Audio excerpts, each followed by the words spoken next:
Calaroga Shark Media.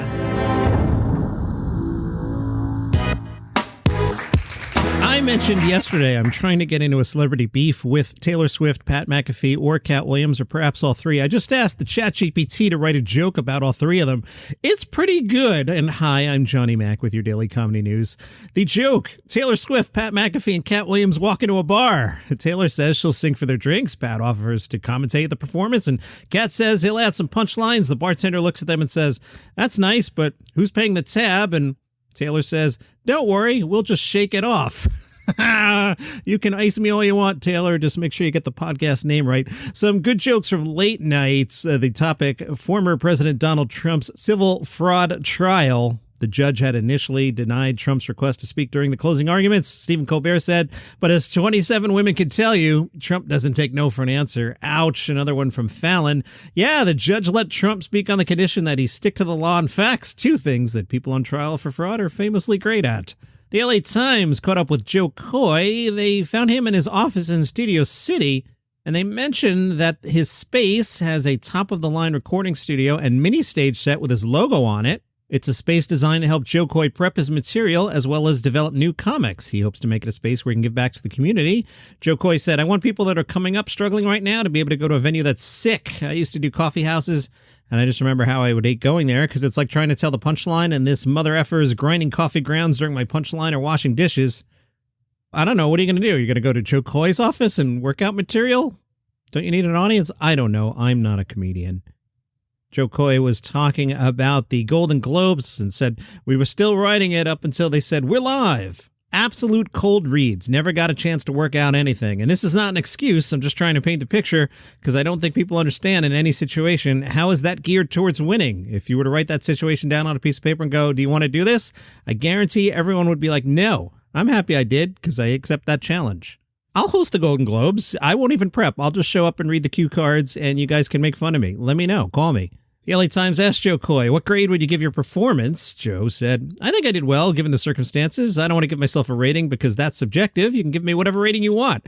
I'm going to give myself an A+. I thought you just said you don't want to give yourself a rating. I'm going to give myself an A+ just based on the courage to do it.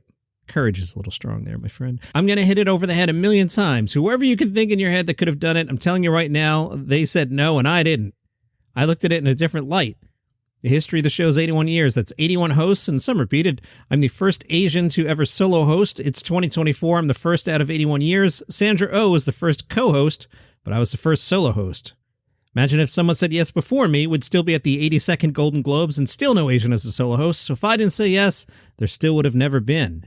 LA Times said, there was a sense that you threw the writers under the bus. Joe said, I love my writers. I love all three of them, and I shouted them out. And I told them there was a moment right there where I'm just grasping. I love them, and I can't stop talking about them in every interview. They busted their behinds, man. There's a lot of greats that make rookie moves. That was a rookie move. Those writers are dope, and that was not my intention at all. They were amazing. They had my back, and I need to make sure I fix that. And I will. I always will. It's so crazy because the day before, we're all sitting right here. It's the first time we all met in person. Wait, the first time you met the writers was the day before? Nah. One time, that's all we had. It was the most insane thing. And all we did was just sit and go over it. And, you know, there's suggestions. I went up on my stage here at my office and just verbally ran through it, but it was running through our group. Of course, we're going to laugh at it. Yeah, that's what I was saying before about you're going to go to Joe Coy's office and work out your material. How's that going to work?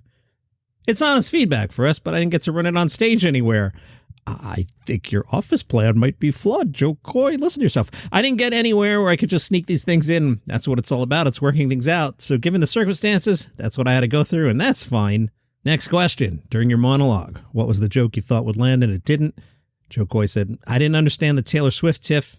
Mind you, that one was just getting rewritten 50 million times, never ran through it, all the way till we had to walk out. It's just weird. Where do you place it? And we kept hammering it and cutting it down. But the whole intention of that joke was to make fun of the NFL. It's like the cool thing about the Golden Globes is we don't need to do cutaways for ratings. Actually, if you'd cut away to the football game, because I was watching the football game that night, that might have helped. What hurts the most is me just supporting Taylor. I support her. I love her work. I got nieces that I bought tickets for. There's no ill intent in that joke. The joke's about the NFL and how they keep using cutaways to her. I agree with Joe Coy there. You've heard me talk about that all week. And it's an obvious reason why. I'm not saying anything that no one's saying, and it's obvious what the joke was. It's about the NFL. It's like out of everything that's happened, this is the one you choose to go after? I didn't understand why. Because it was fun when I walked out. Robert De Niro was dying, and I'm looking at him. His wife was smacking his back and smiling and laughing, and he was laughing. And when I did the whole thing about him being 80, he loved it, and that was fun. I was like, this guy's so much fun. And then I did the Taylor Swift joke, and I'm like, what just happened? Yes, that's why I titled an episode earlier this week something along the lines of, did Taylor Swift just murder Joe Coy's career? Joe Coy continued. Then, just the reaction of the Barbie joke, the things that are being said. It's like, man, I don't understand who I am as a person. You know what I mean? Because if you've ever seen me, you'll see just how much I praise and shine light on women, from my ex-wife to my mom. That is true for every interview I've ever seen with the guy. My whole goal is to try and change that type of narrative and just that look of being part of a divorced family. I'm telling a joke. What happened to society when we can't even joke with each other anymore? I bought that movie. I supported the movie. Yes, that's the story that the doll needed. And I'm glad, because now there's people that look like my mom that can support that. Boy, he sounds damaged. Some other comedians were discussing Joe Coy. Lori Kilmartin tweeted, "This is a terrible job. This audience sucks. They're famous, nervous, and humorless, and 10 days is generally not enough time to write about 500 jokes, which is how many you need to find 15 suitable jokes." Comedian Eliza Skinner told The Wrap, "She's right, if not lowballing it a little. It's a wildly specific crowd, huge celebrities that are braced to be roasted on camera. You could see it on their faces. They're like, oh, what now?" as soon as they're on camera. Comedian Lee Cohen went on TikTok and did her version of what the monologue would have been. According to Lee Cohen, she would have went with, "Taylor Swift is here tonight, which means the property value of this building just increased by $10 trillion. I think we all need to leave within the next 5 minutes or we'll legally be declared squatters." All right. I took up the challenge and had the ChatGPT write a joke, and I think this one's pretty good. For the Pro Bowl, I heard the NFL's considering implementing a Taylor Swift challenge, where teams compete to see who can get the most camera time from Taylor during a game. I also like this one. We were going to invite Tom Brady to the Golden Globes just to mess with Taylor. And then I asked it to go a little snarkier. This is probably too mean for the room, but not bad. I heard Travis Kelce isn't tuning into the Golden Globes. He's afraid to see if Taylor Swift would finally win an award for Best Breakup Song inspired by an NFL player. Kevin Hart commented on the awards. He spoke to Sky News.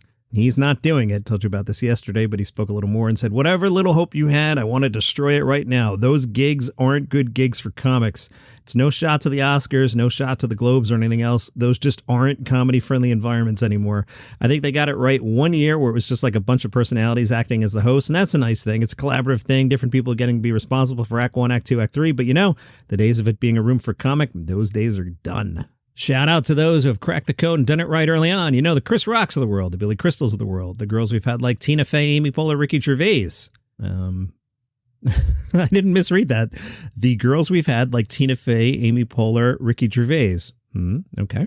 There's a lot of people that understand that if you're not an industry comic, meaning a comic that has the relationships of all, then these rooms are very cold. So me doing it is, of course, at an advantage because I know the room. And for me, I'm familiar with so many, but for others, it's not the same. It's not the gig it was of old. It's too much pressure on the idea of a comic and what jokes and not jokes, so it's tough. Collider reviewed Lift. That's Kevin's new Netflix movie. I was planning on watching it on Friday night. Their headline's pretty harsh. "Hey, Kevin Hart's pretty funny, right? Wouldn't it be great if we made a movie where he wasn't? Ouch."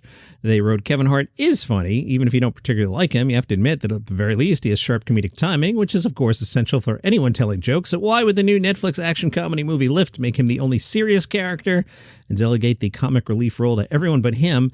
On the off chance that this was a great or at least unexpected idea, it would need a tremendous amount of work to make sense. This is far from the case here." Whew. I watched Pete Davidson's special, at least about 10 minutes of it. It's not good. That's my review. It's not good.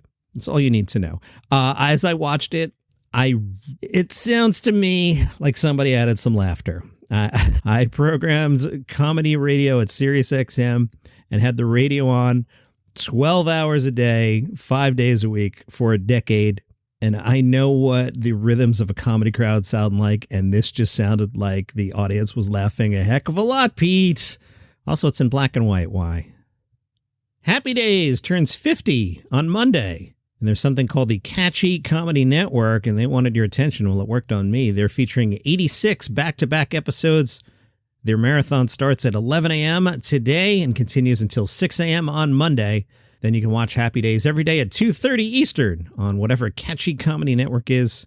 Laverne and Shirley airs at 2 o'clock, so that's a nice little hour of retro TV there. Nate Bergatze's in Cincinnati tonight. City Beat asked Nate what kind of stuff he grew up on with comedy-wise, and Nate said, yeah, Saturday Night Live was big, especially in my high school years with Adam Sandler, David Spade, and Chris Farley, and then Will Ferrell. So yeah, SNL definitely. Stand-up Bill Cosby, Jerry Seinfeld, Sinbad, the ones that were clean I could listen to. I wasn't able to watch Eddie Murphy specials, so I just ended up watching the clean things. Would do some Bob Newhart, Andy Griffith, a lot of stuff like that. They were curious, did he have any mentors coming up in stand-up? And Nate said, there's been many. Jimmy Fallon saw me at a comedy club in New York, and so our relationship kind of began there, and it's continued for 10 years now with going on a show. I talk to Seinfeld now, too, so it's nice to get to talk to some of those guys that have done this stuff before me and just learn, just to hear some stories and learn from it. Nate, do you have any interest in becoming an actor? Nate said, I'd like to. We're trying to figure out a few things now and kind of seeing where it goes. This tour has been a very big tour, so it's just finding time to be able to do something like that. I definitely do. I definitely want to create some stuff outside of just pure straight stand-up. They'll do stand-up forever. Being able to create this stuff will kind of live on. That's the plan. I'd like to try and shoot some stuff in Nashville so I could be home, and Nashville's exploding. They asked if he has any news he wants to drop, and Nate said, yeah, I'm doing Forrest Gump too. That's your comedy news for today. If you enjoy the program, you can go to buymeacoffee.com/dailycomedynews. I'm going to take your money, and no, I'm going to drive right past the donuts chain. They've been getting my order wrong. I'm going to the smoothie place. Still looking for a clever name for the smoothie place, and I'm going to get a peanut butter. What is it? I don't know what they call it, but it's peanut butter and chocolate in the end. Delicious. See you tomorrow.